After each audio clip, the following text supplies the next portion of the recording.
So I'm Isaac, and this is Julie. And we are, I guess, the people behind the school bus, Skooliana. And let's hop into the tour.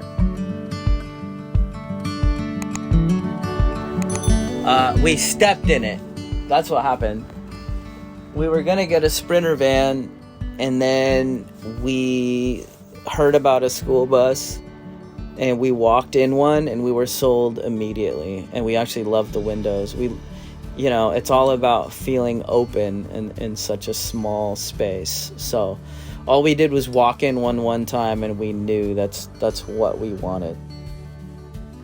Well, I got into this lifestyle because I kind of lost my housing overnight a couple years ago, and it was something I seen on Instagram, and I don't know, I just always kind of dug it, and then I was like, this is the perfect time to try it. So I bought a Chevy G20 van, built it out, and that's kind of how I got started in it.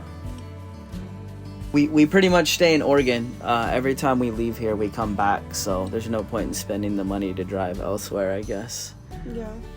But location we spend a lot of time, honestly, on the couch chilling, and I do computer work from there, and we lay in bed and vibe, I guess. The couch. Well, it's always the couch, because I'm always cooking, and you're always on the computer.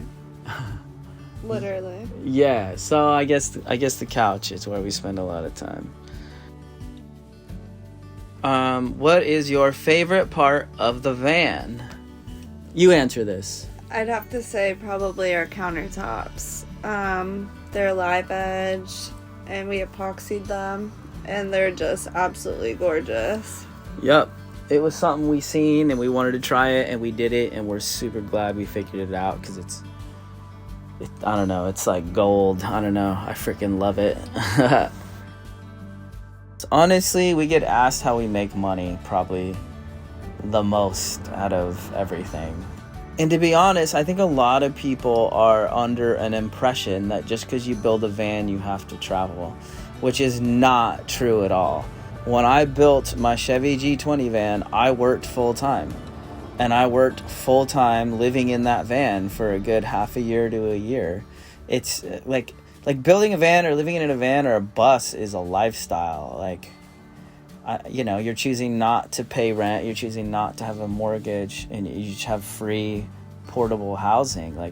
You can do whatever you want to do, but you don't have to.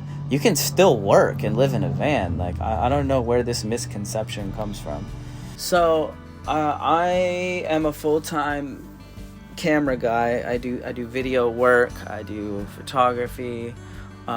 Julie and I also recently started converting vans and buses for clients, but that's something we're doing, and we're going to move more into in the next year. If we could, we would chop down our closet. Our dividers block off our bedroom from the living area, and we thought it was a good idea when we did it, but I would not divide it if we were building it again, because it's a small space and I want it to feel as open as possible, and it literally closes it off. We would totally not divide it again. Yes. It's a small space, so it's once in a while you might want to go do a photo shoot by yourself for some space. Maybe. All right, you're done. Ow! What is the most difficult part about living in a van? I would say it's you gotta work for it a little bit. In a house, you just pay and the water runs. You just pay and you flush the toilet. You just pay and there's electric, In a van, you can have all these things, but you might have to work for it a little bit. You might have to go out of your way to fill a water tank. You might, have to take your bag of poop and go throw it away. Or you might have to find a place to empty your gray water.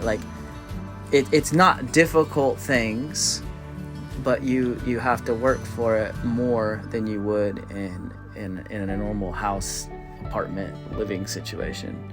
It's been probably almost 3 years. No, 2 years. 2 years. About 2 years. Yeah, 2 years. And it changed my freaking life. I love everything about it. I love the people, the lifestyle, everything.